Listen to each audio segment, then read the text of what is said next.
Hello everyone, my name is Ananya and I'm a student at Bentonville West High School. Today I'll be talking to you about the law of diminishing marginal returns. The law states that if one input in the production of a commodity is increased while all other inputs are held fixed, a point will eventually be reached at which additions of the input yield progressively smaller or diminishing increases in output. Okay, so that was a lot. Let me show you an example.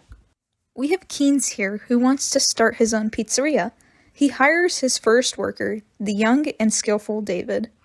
The pizzeria becomes a local sensation.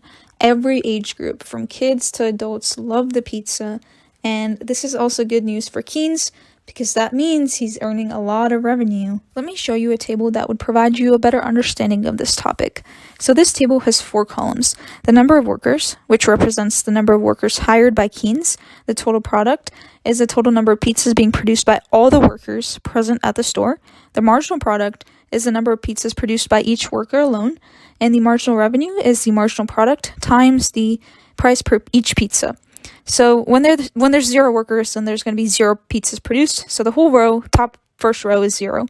When David comes in, the total product and marginal product both increase to 6 because he's the only worker there. Whatever he produces is basically what the store produces. And 6 times 10 is $60, which is David's marginal revenue.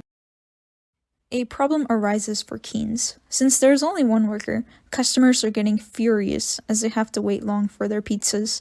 As a result, Keynes decides to hire a second worker. The second worker is Janet, the world's fastest pizza maker. With the addition of Janet, Keynes is now able to reach more customers and earn more revenue. Let us go back to the table. Now with the addition of Janet, the total product, so the total number of pizzas that are being produced by all the workers there, increases to 15. And our marginal product for Janet, so how many pizzas she alone makes, is 9. And this can also be calculated by subtracting 6 from 15. And I knew to do this because with the addition of Janet, the total product increased from 6 to 15, which meant that the difference was Janet's contribution to the pizzeria. And all I did to calculate the marginal revenue was multiply 9, the marginal product of Janet, by 10, the price of each pizza, to get $90.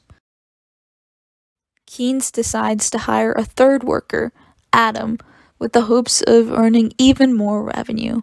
However, little does he know that the law of diminishing marginal returns is going to kick in with the addition of Adam. Let's go back to the table.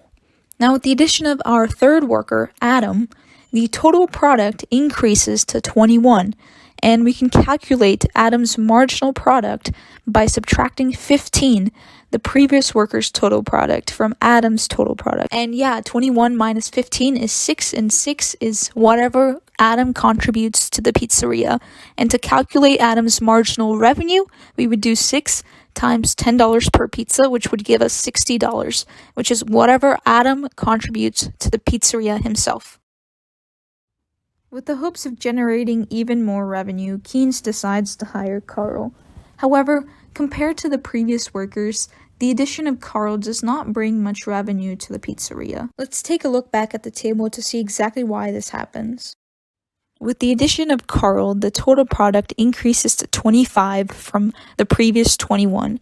That 4 pizza difference is attributed to Carl's addition to the pizzeria. And 4 times the $10 per pizza will give us a marginal revenue of $40, which is whatever Carl is adding to the pizzeria. That $40 marginal revenue is the lowest among all the workers previously hired by Keynes. So why does the marginal revenue initially increase? Like from the first to the second workers, there's a positive $30 increase. But with Adam, everything starts to decrease. So why does this happen? Well, it has to do with the law we're talking about, as well as the fact that in the definition it stated that while all other things were equal, well, all we're increasing is the number of workers. We're not increasing the number of ovens in the pizza store or the amount of space in the pizza store for the workers to work at. So all these variable resources are affecting and decreasing the marginal revenue of each worker. We don't want too many cooks in the kitchen. Let's take a quick look at the graph that depicts this law of diminishing marginal returns. If we can look at this, the blue line represents our total output or total product, and this is always increasing. It's going to eventually decrease with the addition of even more workers, but in our scenario, as well as in this graph, it kind of levels out and doesn't decrease yet.